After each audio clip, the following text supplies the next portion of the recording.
This is NextGenWeb.org reporting from Washington. We're here at the Dirksen Senate Building today covering an event hosted and sponsored by the National Grange, and we're fortunate to be joined by Leroy Watson, who's the Legislative Director for National Grange. And Leroy, we appreciate your time today. It's my pleasure. Thank you for inviting me. Yes. So your event today was talking about deploying broadband to rural communities and how that correlates to economic development. And I was wondering if you could tell our viewers what the National Grange's overall message is to Congress with regard to how can we continue to increase broadband deployment to rural America and your constituents. Well, we think that broadband deployment is going to be a keystone technology and infrastructure necessary for productive and successful rural communities in the 21st century. People aren't going to want to live in communities where they don't have access to broadband because of the way that broadband is able to facilitate a lot of services that both public and private are provided to people living in rural communities. Whether you're a farmer or a small businessman or even just someone who's living there part-time as a recreational or second home. Everybody is going to expect access to broadband in the 21st century. So we have to begin now implementing the policies that are going to be necessary to make sure that everybody has and meets that expectation over the course of the next few years.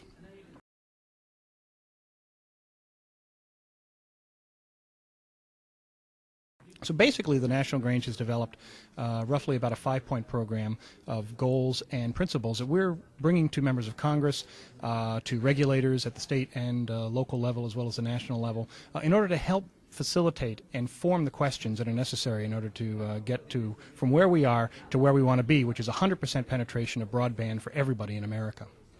First of all, we've said that broadband needs to be for everybody. We can't just base our broadband development policies in rural communities on facilities. It's important that our hospitals, that our schools, that our libraries, that our nursing homes, that our police stations, and all of those types of facilities have access to broadband. But to really be the kind of revolutionary technology that is going to increase prosperity, it's got to go to everybody. Everybody needs to be able to talk to everybody else, and when we do that, we're going to see the maximum amount of economic development. The next thing we need to do is we need to be cautious about moving forward on preemptive regulation of the Internet, such as network neutrality. Part of the problem here is that because so many rural Americans don't have access to broadband technology right now, trying to formulate policies that will be a nationwide implementation of how we're going to regulate the Internet is going to lack the perspective and the observations and the experiences of a lot of rural people if we adopt those policies too quickly without first making sure that deployment is taken care of. So we believe that deployment is job one, and then after that, or as we approach full deployment, then perhaps is the time to start talking about how we define the rights, privileges, obligations, and responsibilities of those people who are on the Internet. We also think it's possible for us to have much better access to knowledge. We need to know more data, because right now there's a lack of real understanding about who has Internet access, who doesn't have Internet access. We need that data on an aggregate basis, such as how many lines, how many people over certain geographic areas, and we need to figure out particularly where access is not available. And once we know that, then we can start looking at policies that sort of gaps and make sure that we get better coverage for everybody.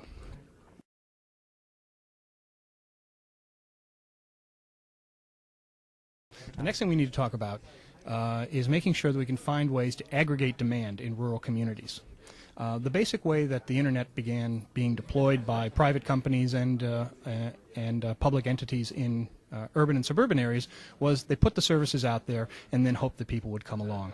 Unfortunately, in rural communities, we feel that the if you build it, then they will come model just isn't going to work.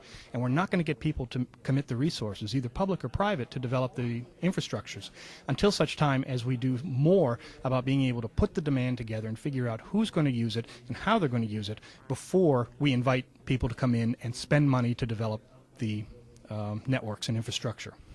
Finally, having to do with the infrastructure development and demand development, is we need to do a better job in we can find ways to aggregate demand in rural communities.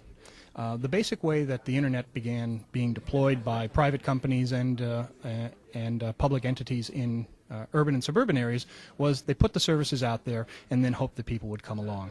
Unfortunately, in rural communities, we feel that the if you build it, then they will come model just isn't going to work.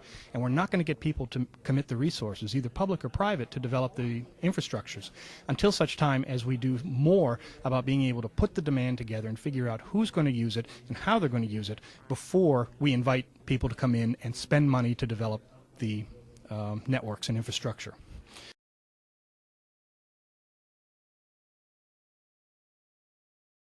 Finally, having to do with the infrastructure development and demand development, is we need to do a better job involving third-party payers and third-party service providers who serve clients in rural communities.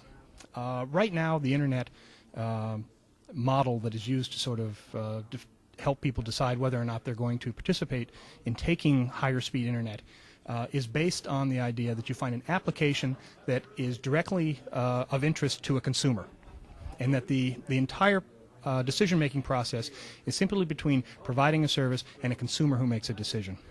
But we know that in rural communities that people have a lot more complicated economic and service relationships than just simply being a simple consumer.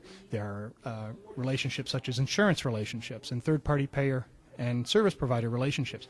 These folks need to start becoming involved in the debate and the discussion about applying these services, because A, it's going to save money in being able to provide services more cost effectively to rural Americans, and B, it's also going to find a way to help provide more resources involved as well. One prime example of this type of third-party involvement is telemedicine. Insurance providers, as well as hospitals and doctors, people who serve rural communities, we recognize now that telemedicine is going to be a big part about making sure that rural communities have access to 21st century medicine and technologies.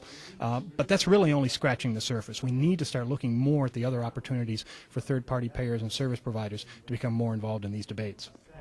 Leroy, it's a great perspective, and we appreciate your hosting the event today, and we appreciate your time. Thank you very much for attending.